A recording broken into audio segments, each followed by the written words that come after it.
Hi guys, welcome back to my YouTube channel APSC insights. तो आज मैं लेके आई हूँ आप सबके लिए एक इम्पॉर्टेंट अपडेट। जो भी लोग एपीएससी फॉरेस्ट रेंजर का एग्ज़ाम का इंतज़ार कर रहे हैं, आपके लिए गुड न्यूज़ है इस वीडियो में।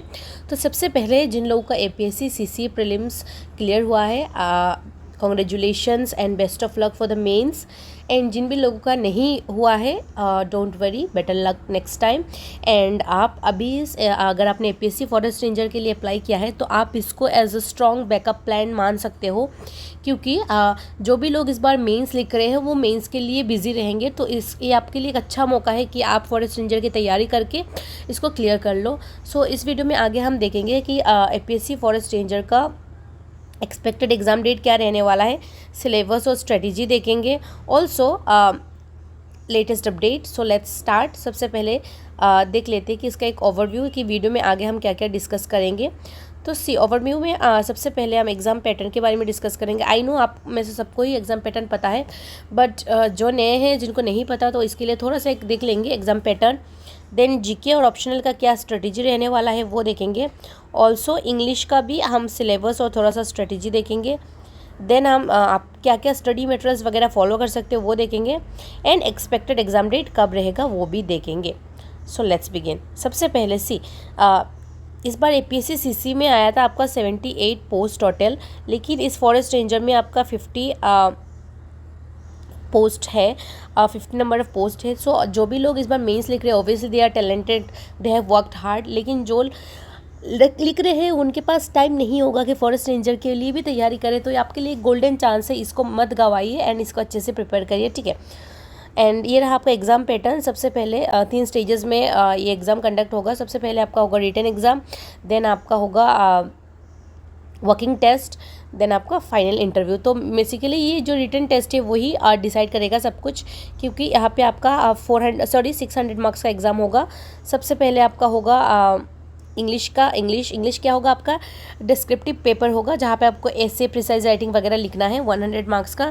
देन आपका यहाँ पे होगा जीके मीन्स आपका जो जनरल स्टडीज़ वगैरह है। आगे हम डिस्कस करेंगे कि जीके का सिलेबस क्या क्या है, लेकिन वो ओएमआर बेस्ड में आपका ऑब्जेक्टिव होगा।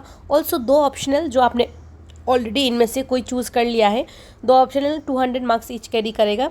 सो ये होगा आपका रिटन एग्ज़ाम। अगर आप रिटन एग्ज़ाम क्वालिफाई करते हो देन आपका जाओगे फिजिकल टेस्ट के लिए। यहाँ पे आपको, अगर आप एक मेल हो तो आपको 25 किलोमीटर्स वॉक करना है इन 4 आवर्स, और आप फीमेल हो तो 16 किलोमीटर्स इन 4 आवर्स। अगर आप इसमें क्वालिफाई करते हो देन आप इंटरव्यू के लिए जाओगे। इंटरव्यू में ओनली 75 मार्क्स है। सो बेसिकली 600 एंड 75 इन दोनों को मिला के ही आपका जो फाइनल कट ऑफ है वो बनेगा। So this first phase of your exam is very very important. यही डिसाइड करेगा कि आप एग्ज़ाम क्लियर कर रहे हो या नहीं, ठीक है। इसलिए आपको पहला जो फेज़ है उसको अच्छे से देना है। ये रहा आपका जीके और ऑप्शनल का स्ट्रेटजी। तो जीके क्या है, जीके में बेसिकली आपका क्या रहेगा, जीके में आपका जो जनरल स्टडीज सब्जेक्ट है लाइक हिस्ट्री, पॉलिटी, वो सभी रहेगा। History, polity, geography, economy, environment, art and culture, science, static जो जीके रहता है वो एक्सेट्रा, और इधर आपका करंट अफेयर्स ये भी घुस जाएगा। तो ये बेसिकली आपका जीके का मोटा मोटा सिलेबस रहेगा, ठीक है।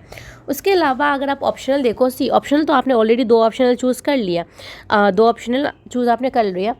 तो एपीएससी की तरफ से कोई ऑप्शनल का ऐसे प्रॉपर सिलेबस अभी तक आया नहीं, तो आप क्या कर सकते हो, यूपीएससी का जो ऑप्शनल का सिलेबस होता है आप उसको फॉलो कर सकते हो। ऑल्सो ऑप्शनल अगर आपने अपना ग्रेजुएशन का सब्जेक्ट डाला है, फॉर एग्जांपल अगर इंजीनियरिंग बैकग्राउंड से हो तो इंजीनियरिंग का सब्जेक्ट डाला है, या फिर एनवायरनमेंट साइंस, फॉरेस्ट्री, जूलॉजी, कुछ भी अगर डाला हो तो आप अपना ग्रेजुएशन का जो सिलेबस है उसको फॉलो कर सकते हो। अलॉन्ग विद दिस आप यूपीएससी के ऑप्शनल का सिलेबस भी फॉलो कर सकते हो, that is will be your optional का सिलेबस। लेकिन यहाँ पे ऑप्शनल क्या होगा, आपका ऑब्जेक्टिव होगा, लाइक एमसीक्यू टाइप होगा, ना कि आपको रिटन होगा। सो इसको ध्यान रखिएगा। सो जीके और ऑप्शनल को अच्छे से करिए, ठीक है। नेक्स्ट आपका इंग्लिश इग्नोर मत है आपका इंग्लिश। तो इंग्लिश को बिल्कुल भी इग्नोर नहीं करना है, क्योंकि इंग्लिश में स्कोर करना इज़ ईजी, और इंग्लिश में 100 मार्क्स है तो you can definitely score 890 plus अगर आप अच्छे से कर लोगे तो, ठीक है। तो इंग्लिश के लिए क्या रहेगा, इंग्लिश के लिए सबसे पहले आपको जो बेसिक ग्रामर है, starting from noun, pronoun, preposition, tense etcetera, वो सब आपको क्लियर करना है। उसके बाद प्रिसाइज राइटिंग। प्रिसाइज राइटिंग क्या है, बेसिकली आपको एक पैराग्राफ देगा, उसका आपको 1/3 लिखना है, लाइक उसका समरी लिखना है, उसको हम प्रिसाइज राइटिंग बोलते हैं। वो आप प्रैक्टिस से ही आएगा। सो आप प्रिसाइज राइटिंग को आप अच्छे से प्रैक्टिस करिए। ऑल्सो ऐसे आप एनवायरनमेंट रिलेटेड ऐसे आप प्रैक्टिस करिए। सो वीडियो के आगे मैं बताऊँगी कि 12 सॉल्व्ड ऐसे हम लाए हैं आपके लिए, वो आप प्रैक्टिस कर सकते हो, वो आगे डिस्कस करेंगे, ठीक है। सो ये चीज़ें कर लोगे ना तो आप इंग्लिश में ईजिली 90+ स्कोर कर सकते हो if your writing is also good and grammar, precise writing, ऐसा सब कुछ अगर अच्छा है तो आप 90+ ईजिली स्कोर कर सकते हो, ठीक है। नेक्स्ट सी, अगर आपके पास कोई मटेरियल वगैरह नहीं है कि कहाँ से पढ़े क्या पढ़े, तो आप ये APSC फॉरेस्ट रेंजर का जीके प्लस इंग्लिश का बुक है। यहाँ पे आपको कंप्लीट जीके में सब कुछ GS मिल जाएगा, starting from history, polity, geography, environment, science, art, culture, सब कुछ मिल जाएगा। साथ में आपको इंग्लिश बुक मिलेगा, बुक में आपको सभी ग्रामर मिलेगा, प्रिसाइज राइटिंग मिलेगा, ऐसे मिलेगा, और यहाँ पे और एक चीज़ है कि 12 सॉल्व्ड एसेस मिलेगा आपको, सॉल्व्ड एसेस फॉर प्रैक्टिस। आप अगर इन ऐसे को प्रैक्टिस करोगे ना तो एग्जाम में APSC में कॉमन कोई भी नहीं बोल सकता कि ये कॉमन आएगा वो आएगा, बट अगर प्रैक्टिस करोगे तो एग्जाम में आप इजीली ऐसे अटेम्प्ट करके आ सकते हो और आपका राइटिंग भी अच्छा होगा, ठीक है। सो आप इसको परचेज कर सकते हो, ऑलरेडी डिस्काउंटेड फ्लैट 200 का डिस्काउंट चल रहा है, तो डिस्क्रिप्शन में डिटेल्स होगा, आप जाके व्हाट्सएप करके परचेज कर लेना। रिलायबल है, आपके एग्जाम में मदद करेगा। ऑल्सो अगर आपका ऑप्शनल फॉरेस्ट्री एनवायरनमेंट दोनों है या फिर कोई भी एक है तो आप इसको भी परचेज कर सकते हो। ये भी बहुत अच्छा मटेरियल है, साथ में आपको एडिशनली और भी स्टडी मटेरियल्स वगैरह मिल जाएगा, that will be enough for your optional, so you can definite go ahead with this. अब आते हैं हमारे मेन मुद्दे पे कि एग्जाम का एक्सपेक्टेड डेट कब रहेगा। तो क्योंकि अभी अपर असम में फ्लड चल रहा है, तो अब most of the upper Assam का जो 3-4 डिस्ट्रिक्ट है वो अभी डूबा हुआ है। सो एंड APSC और प्रीलिम्स और मेंस के बीच में बहुत कम ऐसे डिपार्टमेंटल एग्जाम्स कंडक्ट होते हैं, एंड अगर हो भी जाते हैं तो भी अभी लाइक फॉरेस्ट रेंजर कंडक्ट होने का चांस थोड़ा सा कम है, क्योंकि अपर असम में फ्लड है और उधर से भी बहुत सारे एस्पिरेंट आते हैं, तो there is a high chance कि एग्ज़ाम आपका मेंस के बाद ही हो सकता है या फिर मेंस के आसपास। तो still you have 2 months, around 2 months तो आपके पास मिनिमम है।